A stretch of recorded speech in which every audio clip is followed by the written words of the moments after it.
স্বস্তি নিয়ে আসা বৃষ্টি যেন দুর্ভোগের আরেক নাম ব্রাহ্মণবাড়িয়ার বিজয়নগরে। সামান্য বৃষ্টিতেই সড়ক জুড়ে পানি, আর সেই পানিতেই লুকিয়ে থাকে বিপদের ফাঁদ। শুক্রবার বৃষ্টিতে ব্রাহ্মণবাড়িয়ার জেলা বিজয়নগর উপজেলার ব্যস্ততম সড়কে বিভিন্ন পয়েন্টে দেখা গেছে ভয়াবহ চিত্র। পিচ উঠে তৈরি হয়েছে অসংখ্য গর্ত, কোথাও কোথাও সড়ক ডেবে গেছে, কোথাও ঢেউয়ের মতো উঁচু নিচু। বৃষ্টির পানি জমে এসব গর্ত এখন ছোট ছোট পুকুরে পরিণত হয়েছে, ফলে চলাচল হয়ে উঠেছে ঝুঁকিপূর্ণ। সবচেয়ে নাজুক অবস্থা বিজয়নগর আখাউড়া সংযোগ সড়কে। প্রায় 27 কিলোমিটারের দীর্ঘ এই সড়কে 22 কিলোমিটার জুড়েই ভাঙাচোরা আর জলাবদ্ধতা।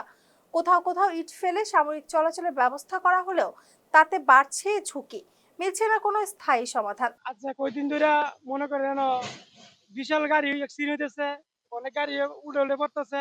অথচ কি আমি নিজে বসুকা আপনার আমার নিজের গাড়ি চাকা চুক্কা রিং টিং সবকিছু বেড়াটাই করে লেছি।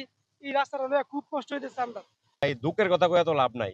এখন রাস্তাটা তো বেহাল দশা, মানে এটা কয়া বোঝানোর মতো কোনো ইয়া নাই, এমন একটা অবস্থা। এখন এমপি সাহেবের কাছে আমরা একটা হয়েছে আমার রাস্তাটা আমরা চাই। জীবন অবাক না করলে কে করবে? 28% মিল্ক ফ্যাটের অবাক করার সাথে ফ্রেশ মিল্ক পাউডার। জীবন অবাক করুক প্রতিদিন। রাস্তাটা নিয়ে আমরা অনেক কষ্টে আছি, এটাই আমার অনুরোধ, সবাই একটু রাস্তাটার প্রতি খেয়াল করবেন। এই যে নেতাজি ছবি টাঙ্গাইছে, নেতাজি আর গাথা দেহে ছবি তো টাঙ্গাইলেছে, নেতাজি গেছে আর কেমন মার কেমন বাচ্চা। স্থানীয়রা বলছেন অল্প বৃষ্টিতেই রাস্তায় পানি জমে যায়, চলাচল করতে গিয়ে প্রতিনিয়তই ভোগান্তিতে পড়তে হচ্ছে তাদের।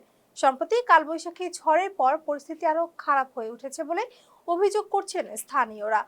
এই অবস্থায় সবচেয়ে বেশি বিপাকে পড়েছেন শিক্ষার্থী, রোগী, গর্ভবতী নারী, শিশু ও বয়োবৃদ্ধরা।